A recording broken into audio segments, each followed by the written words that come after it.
Hello friends, I'm Larry with Rides Done Right, and I'm at the Northwest Rodarama, and I got a special guest with me, and he's got a special car that gets it down the road pretty good. Now, Ray Young, nice to meet you.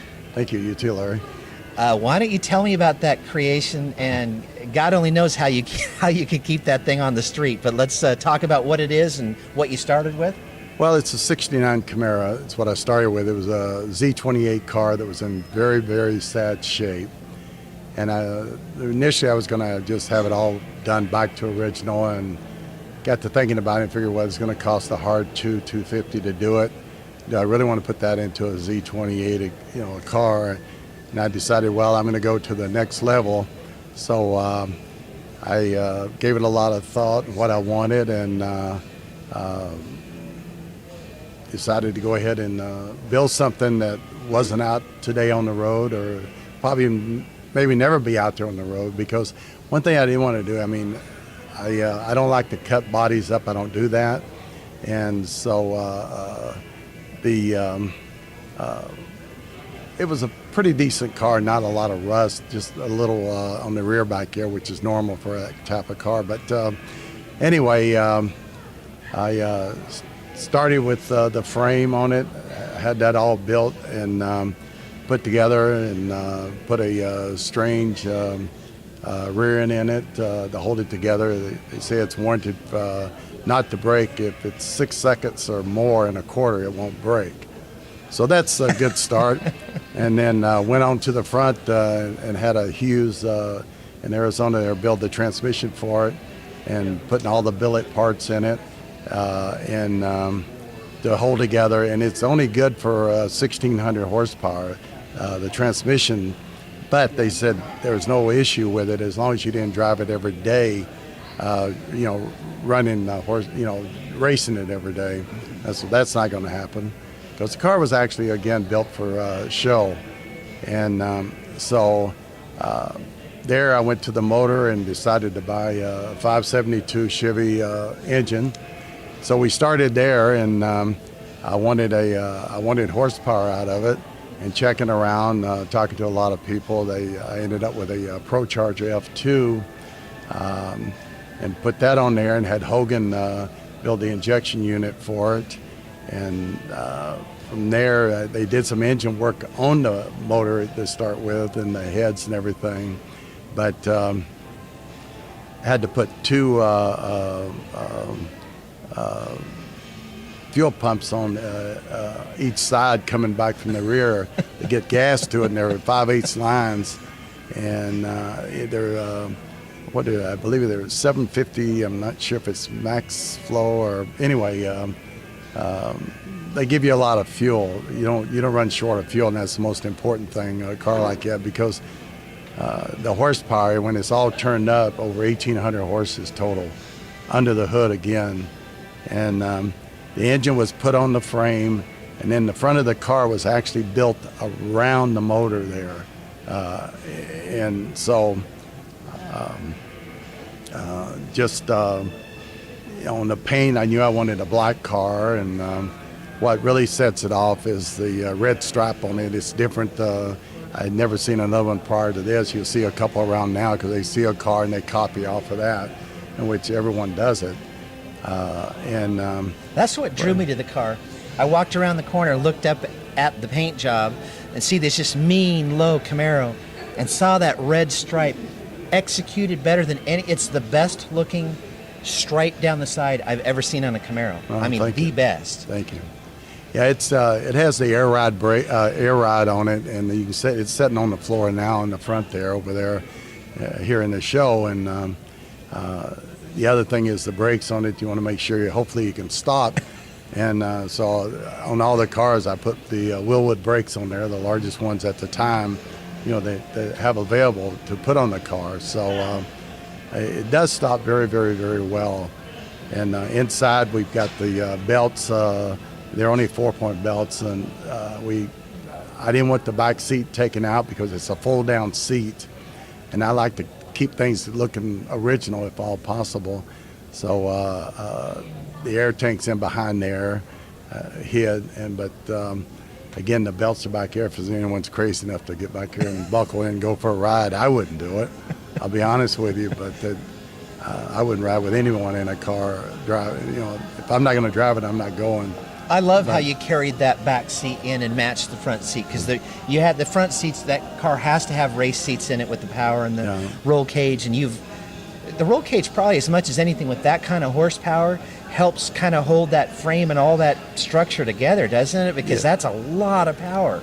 That's great. Yeah, it does. And beneath the car, I say it's like an artist went to work down there, because how they just reinforce it, because twist in there, a lot of things. But what's neat about it, you're able to take them off if you had to, unbolt them for whatever reason. And the back here in the trunk, it's got the big X and more bars going back here, but very well done. Finished work there on it. The upholstery in the car is very, very nice. I bought Sparkle seats for the front, and had the interior put in the car, and actually that ran right at $16,000 just to have an interior put in the car, which it's not bad considering what the car costs. That was cheap, really. But anyway, you kind of blew that whole 250, 300 that you set out there. I think you just shot that on by. Yeah, we did. That went pretty quick by, pretty quick. Of course, it's just like anything on all these cars. If you start one, you should finish it. And a lot of guys, and it's nothing wrong. I mean, financially, they're not able to. They get the car looking good, and then they don't have the money for the interior or whatever. And so I don't care if you think you're going to spend whatever on it. It's always double. Always, always, always has been. And but everybody's asking, well, what will this car do in a quarter? And I said, well, I don't know. I mean, So I ended up, bought some slicks for it, and I'm not qualified to take it through a quarter. I don't have the license, or I'm not a drag racer, but got this guy to drive it. And hey, it's only straight, Ray. I mean, just like that, right? Yeah. Won't it go straight unless you push the gas pedal? Yeah, if you give it any gas, you hold on. I mean, you're not sure where you're going to end up. Could be doing a few roundabout, but it went through a quarter very, very, very quick. And this guy that raced my car took it through the quarter for me. He actually races a '69, a drag car, Camaro, and he made 2 passes and came back to the trailer, and he said, Ray, put the car in the trailer and take it home. This car will kill you. And so it turned, it was in the 7s, 187 and a quarter. And anyway, and the car went down to SEMA there. They started at road racing over there in Pahrump. After SEMA, they started selecting 30 show cars, go over and actually out on the road racing course to race, and then go to do an autocross, and then 0 to 60 to 0, how your car would perform. And Jimmy there, that was in charge of putting that on, he called a few times and say, Ray, they'd seen the car in Dallas, down in Texas there, and said, we'd love to have your car there. We were going do this racing and think your car would do very well over there on the road racing course. Well, ended up, the wife, she said, you should do it. It'd be a great opportunity. You used to race cars. And I said, well, yeah, but I was a lot younger then too, and I had no brains. But so I found this guy that actually is a racer. He has his license to race and test cars for different companies like Ferrari, Beamer, Porsche, and Audi. And right now he's testing Corvettes this here in March. And but anyway, I located him, and he said, well, he says, I don't know. He says, the most important thing to me is the suspension on the car if you're going to race it. And I said, oh my God, I don't know, because I got an air ride on this thing. He said, well, I'll come and check it out. So he came, and I had it up on one of the racks there in the building, and he started looking at it, and he says, oh, I thought, well, I guess it's not good enough, the suspension. He doesn't want to race it. And I said, what's the problem? He says, man, I cannot believe how this car is built. He said, I would love to race this car. I said, okay. So we took off from Nevada shortly after that and raced it, but the car scared him because the horsepower, how you come into the turns and come out and all that. You can't just do anything with it. You got to go easy into everything. Easy, but it would still break loose on him, and he didn't have that real feather touch. You just got to barely touch the pedal. I don't know that easy's in that car. I don't know that it has a. If you're doing anything, the supercharger is going to kick in, and I'm ready. It's time to go. Well, see, the supercharger, when you give it gas, it reacts. It's not like your turbo. Yeah. It comes on. It's right there. It's instant. Yeah. But in fact, we went out the day before the race and to this Spring Mountain there in Pahrump.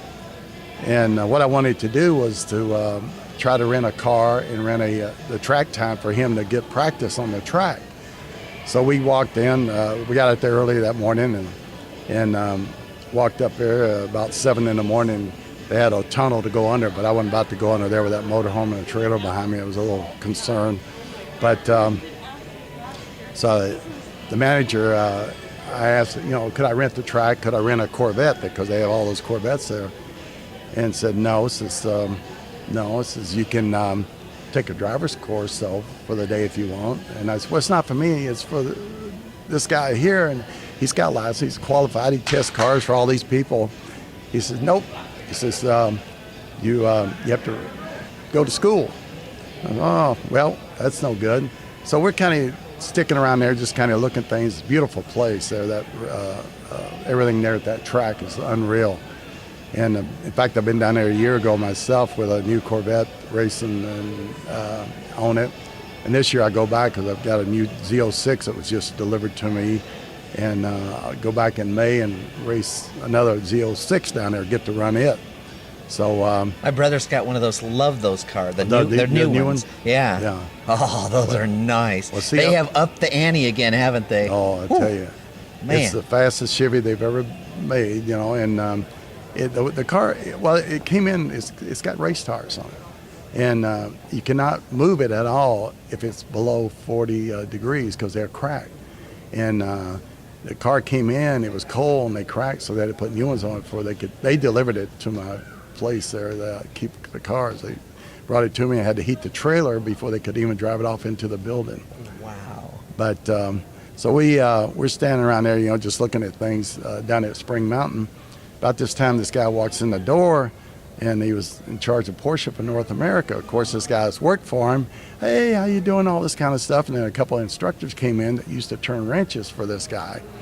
And so, the manager is there looking, saying, this guy's not some guy just came off the street today. This guy knows people. And Porsche was building a off-road racetrack there, and this guy was in charge of Porsche for North America that came in. So they were visiting everything, and after that was over with, a few minutes they visited, and the manager came up to me and said, I'll tell you what, we close between 12 and 1:30 for lunch. I'll rent you a car, a Corvette, and time on the track for that time for X number of dollars, and I said, I'll take it. And so, and he says, you want to pull your motorhome in, we'll open up the gate because you have to come across the track to come in if you don't go through the tunnel. And he says, park at the start, finish, that's the best spot to park. So I parked it. And so